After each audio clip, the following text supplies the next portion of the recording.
Bismillahirrahmanirrahim. Assalamualaikum warahmatullahi wabarakatuh. Alhamdulillah hamdan katsiran tayyiban mubarakan fih kama yuhibbu rabbuna wa yardah. Wa asyhadu an la ilaha illallah wa asyhadu anna Muhammadan abduhu wa rasuluh. Allahumma salli ala Muhammad wa ala ali Muhammad. Ya ayyuhalladzina amanu taqullaha haqqa tuqatih wa la tamutunna illa wa antum muslimun. Ikhwani wa akhwati rahimani wa rahimakumullah.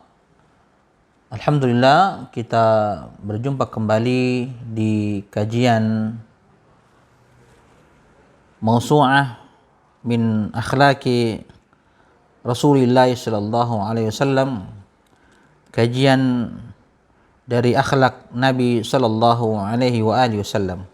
Ini pertemuan yang keempat. InsyaAllah pada pertemuan ini kita akan membahas tentang keterkaitan antara ibadah dan akhlak terpuji. Artinya seluruh bentuk ibadah di dalam agama Islam itu terkait dengan akhlak terpuji. Ikhwani wa akhwati rahimani wa rahimakumullah. Mengingat keutamaan dan pahala besar akhlak terpuji, seluruh ibadah itu bermahkotakan akhlak. Seluruh muamalah berhiaskan akhlak. Dan seluruh kebiasaan adalah berorientasi akhlak.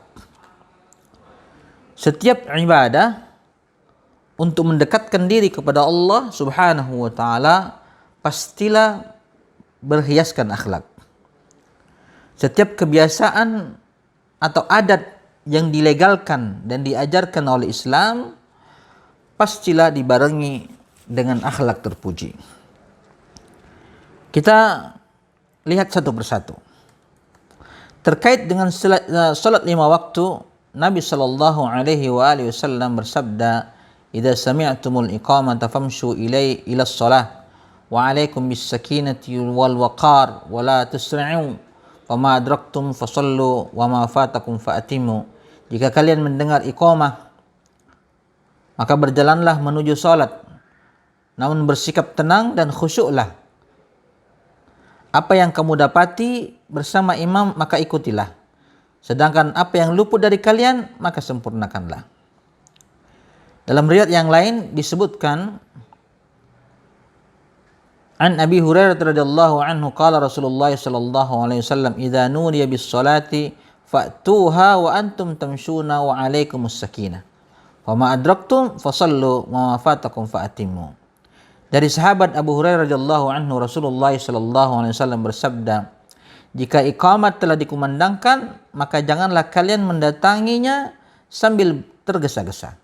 Namun datanglah sambil berjalan dan hendaklah kalian tenang. Apa yang kalian dapatkan dari salat maka ikutilah. Dan apa yang kalian tertinggal maka sempurnakanlah."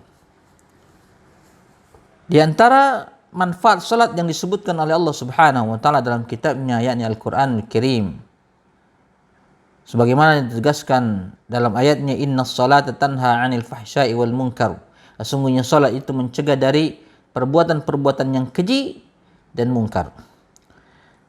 Ini adalah buah daripada ibadah salat. Perilaku yang baik, perilaku yang dihasilkan daripada ibadah yang kita kerjakan, yakni salat setiap hari minimal 17 rakaat. Kemudian berkenaan dengan puasa, Allah Subhanahu wa taala berfirman, "Ya ayyuhalladzina amanu kutiba 'alaikumus shiyam kama kutiba 'alal ladzina min qablikum la'allakum tattaqun." Hai orang-orang yang beriman, diwajibkan atas kalian berpuasa sebagaimana diwajibkan atas orang-orang sebelum kalian, agar kalian bertakwa. Nabi sallallahu alaihi wasallam bersabda, "Was-siyamu junnah, wa idza kana yaumu shaumi ahadikum fala yarfuth wa la yaskhab, fa in sabbahu ahadun aw qatalahu falyaqul inni mru'un shaimun." Puasa adalah perisai, pelindung. Jika salah seorang dari kalian sedang berpuasa, janganlah berkata-kata keji dan berteriak-teriak. Jika ada orang yang mencercanya atau mengganggunya, maka ucapkanlah, "Aku sedang berpuasa." Rasulullah sallallahu alaihi wasallam bersabda, "Man lam yada' qaula az-zuri wal 'amala bih, falaysa lillahi hajatun fi ay yada'a ta'amahu wa syarabah." Barang siapa yang tidak meninggalkan perkataan dusta, bahkan mengamalkannya, mengerjakannya ketika ia berpuasa, maka Allah tidak butuh dari rasa lapar dan haus yang dia tahan selama berpuasa. Ini tentang kaitannya puasa dengan akhlak terpuji. Kemudian tentang ibadah haji, Allah Subhanahu wa taala berfirman, "Faman farada fihinnal hajj fala rafatha wala fusuqa wala jidala fil hajj." Barang siapa yang menetapkan niatnya dalam bulan itu akan mengerjakan haji, maka tidak boleh berkata jorok, kemudian berbuat fasik dan berbantah-bantahan dalam masa mengerjakan haji. Ini kaitannya haji dengan akhlak. Kemudian tentang zakat, Allah Subhanahu wa taala berfirman, "Khudh min amwalihim shadaqatan tutahhirhum wa tuzakkihim biha wa shalli 'alaihim inna salataka sakanul lahum wallahu samiun alim." Ambillah zakat dari sebagian harta mereka.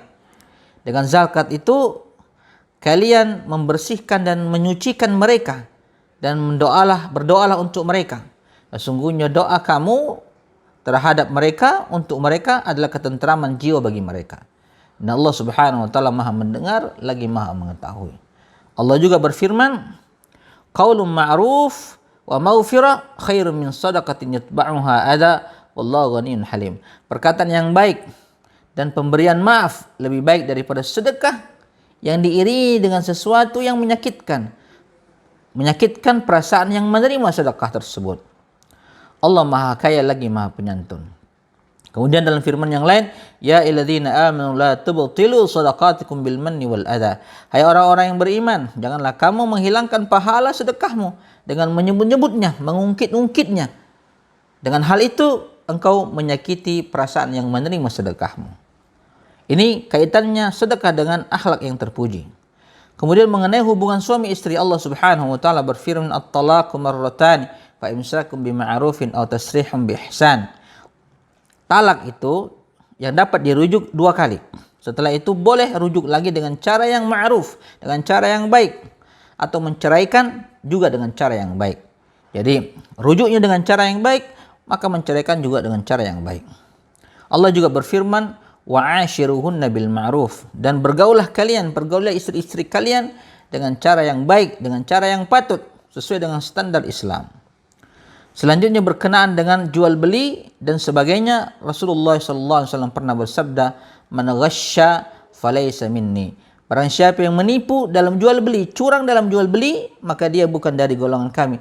Dia bukan dari umat Nabi Muhammad sallallahu alaihi wasallam.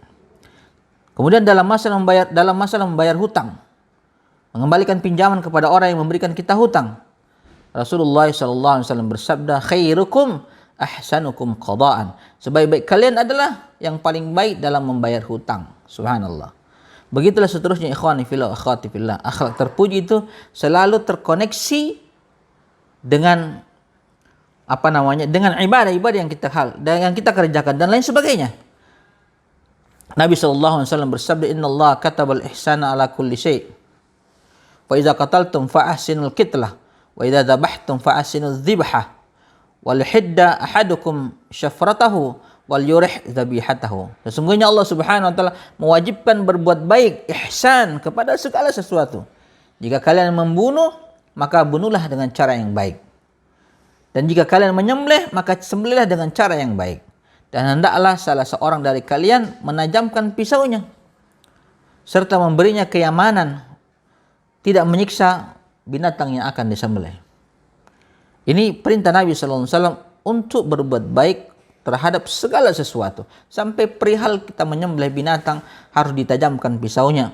Kemudian dibuat nyaman binatang tersebut untuk disembelih sehingga dia tidak tersiksa. Ini perintah agama. Kaitannya antara akhlak dan ibadah serta segala sesuatu yang kita kerjakan. Ikhwani wa akhwati rahimani wa rahimakumullah. Begitu urgensinya akhlak dalam kehidupan kita sebagaimana ditetapkan oleh Allah dan Rasulnya sallallahu alaihi wasallam. Semoga bermanfaat. kita tutup dengan kafaratul majlis. Subhanakallahumma bihamdika asyhadu an la ilaha illa anta astaghfiruka wa atubu ilaik. Wassalamualaikum warahmatullahi wabarakatuh.